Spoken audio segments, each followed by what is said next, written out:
10 000, c'est le nombre de dons de sang nécessaires chaque jour pour faire face aux besoins constants. Mais avec la crise sanitaire, les réserves ont considérablement chuté et les réserves en sang deviennent fragiles.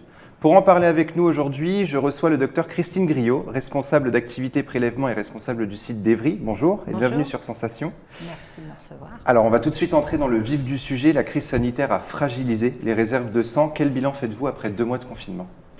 Alors après 2 mois de confinement, on se retrouve effectivement dans une situation où on a un stock de produits sanguins labiles, c'est-à-dire de produits fabriqués à partir de poches de sang, qui est effectivement fragile, en particulier à l'approche de l'été, juillet-août, qui sont traditionnellement des périodes de consommation importantes et où on a un peu de mal à trouver les donneurs. Donc la situation est un petit peu compliquée dans la mesure où on n'a pas beaucoup de visibilité sur la façon dont vont se déplacer les Français, les donneurs cet été. Donc on espère qu'en faisant ces appels à la mobilisation, les gens vont venir donner de façon régulière, de façon massive pendant toute cette période d'été qui pose des problèmes au niveau des hôpitaux. Alors, on imagine que les donneurs étaient moins présents. Est-ce qu'il y a eu un arrêt total des dons pendant cette période ou est-ce que les citoyens ont continué un petit peu à donner ? Alors je remercie tous les citoyens qui se sont mobilisés justement pendant cette période de confinement dans un premier temps. L'Établissement français du sang n'a jamais arrêté les collectes, la collecte de sang, puisque les besoins en sang malheureusement sont toujours constants. Même si on a pu constater au tout début du confinement, au moment de l'afflux de malades Covid dans les hôpitaux, la fermeture de certains services, la déprogrammation d'interventions chirurgicales non urgentes, il y a eu une petite baisse des demandes en produits sanguins des hôpitaux qui a permis qu'on conserve une petite avance sur notre stock.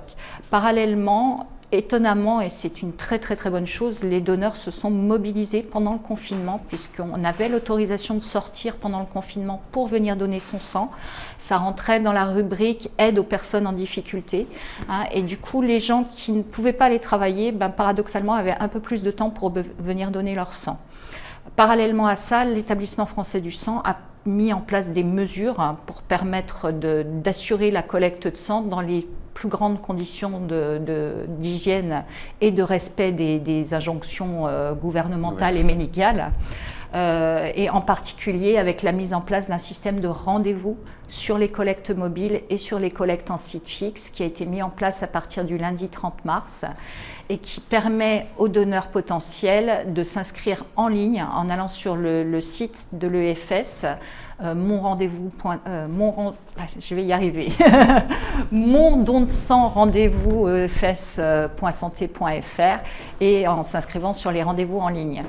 Ce qui permet de lisser la fréquentation des collectes et donc de ne pas avoir d'attroupement de personnes dans un même lieu, de respecter les règles de distanciation et toutes les règles qu'on a mis en place pour protéger les donneurs, pour protéger le personnel et en fin de compte pour protéger toute la population. Alors en mars dernier, vous faisiez état sur les ondes de Sensation d'un besoin conséquent en dons de sang et de plaquettes.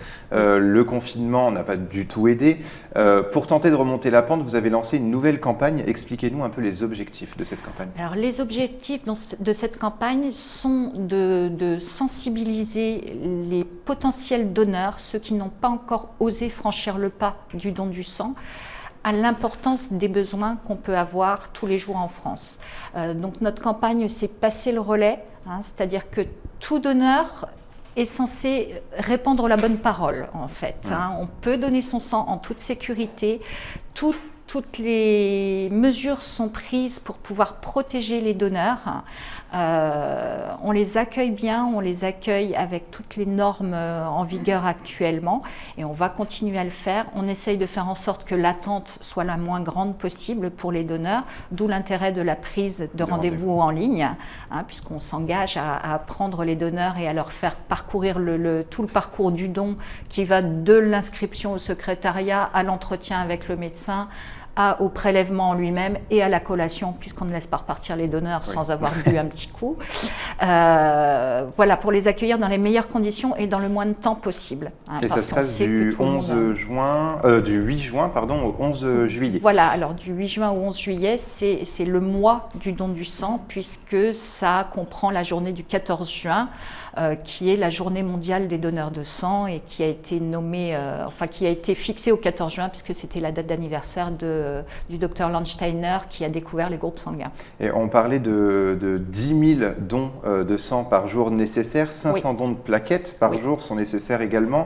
Aujourd'hui, est-ce que le besoin est beaucoup plus important ou est-ce que vous restez sur la même demande journalière? On reste à peu près sur la même demande journalière. Simplement, ce qu'il faut savoir, c'est que les produits sanguins ont une durée de vie limitée, c'est-à-dire qu'on est obligé d'avoir des stocks. On ne peut pas faire de stock de plaquettes puisque les plaquettes ne se conservent que 5 à 7 jours. Il faut les transfuser dans les 5 à 7 jours.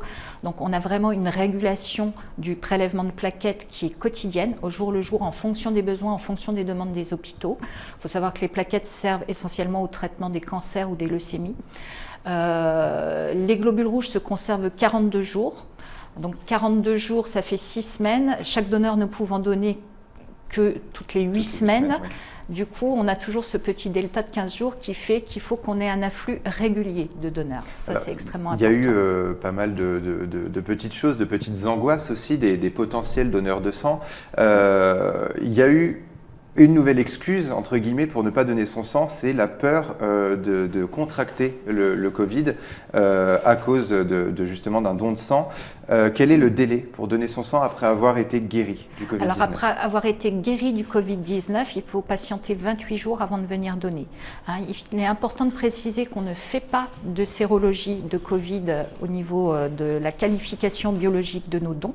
On prend des tubes d'échantillons pour tester certains virus comme le HIV, l'hépatite B, l'hépatite C, certaines bactéries comme la syphilis. Mais on ne fait pas de dépistage du Covid sur les tubes qu'on prélève. D'accord ? Donc il faut impérativement que les gens signalent au niveau de l'entretien pré-don qu'ils ont fait un épisode de Covid suspecté ou confirmé par un test prescrit par leur médecin. De nouvelles questions se posent à cause du Covid-19 qui est un virus respiratoire. Vous ne pouvez donc pas, c'est ce que vous disiez, tester la présence de ce virus dans le sang. Quelles sont les préconisations pour ceux qui souhaitent donner leur sang aujourd'hui ? Alors on peut quand même dépister des anticorps dans le sang qui peuvent montrer que les gens ont été en contact avec le Covid, mais il ne faut pas oublier que le Covid est encore un virus sur lequel on apprend beaucoup de choses. Donc pour l'instant, on n'envisage pas de faire un dépistage massif des anticorps du Covid. Maintenant, les précautions à prendre, comme je vous disais, c'est effectivement de prévenir au moment de l'entretien pré-don. Les médecins et les infirmières habilitées à l'entretien pré-don ont la consigne de poser des questions assez précises sur les symptômes que peuvent avoir eu les donneurs dans les semaines qui précèdent, sur les contacts éventuels qu'ils ont pu avoir avec des malades. Et donc, le médecin juge de l'aptitude au don de la personne à chaque entretien. Sur les collectes, chaque donneur se voit attribuer un masque dès qu'il arrive sur la collecte. Donc, on donne des masques à chaque donneur au moment où il passe la porte. On lui demande de se laver les mains au soluté hydroalcoolique à la porte. Le masque est porté pendant tout le parcours du don, c'est-à-dire de l'inscription au secrétariat jusqu'à la collation, où là, évidemment, on le retire parce que pour manger, c'est quand même plus facile.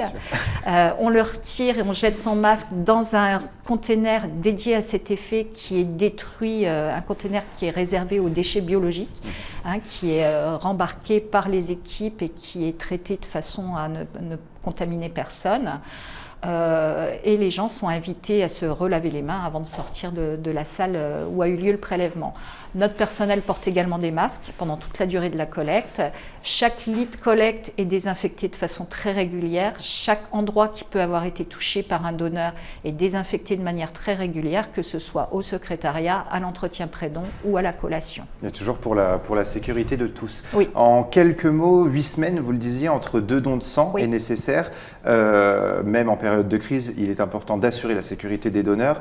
La solution la plus simple, est-ce que ça ne serait pas d'avoir justement plus de donneurs ? Bien sûr, il faut savoir qu'à l'heure actuelle, il y a environ 4% de la population française qui donne son sang, alors que 98% de la population pense que c'est bien de donner son sang. Donc, d'où l'intérêt de ce slogan « Passez le relais ».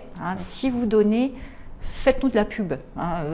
Entraînez vos amis, entraînez votre famille, entraînez vos collègues à aller donner leur sang, ne serait-ce qu'une fois par an. Si chaque Français en état de le faire pouvait donner une fois par an, on n'aurait aucun problème de stock, jamais. Et le mois pour tous donner du 8 juin, c'est ça, Oui. au 11 juillet. Tout à fait. Merci beaucoup, Christine Merci à Griot, vous. d'avoir été avec nous dans le MAG.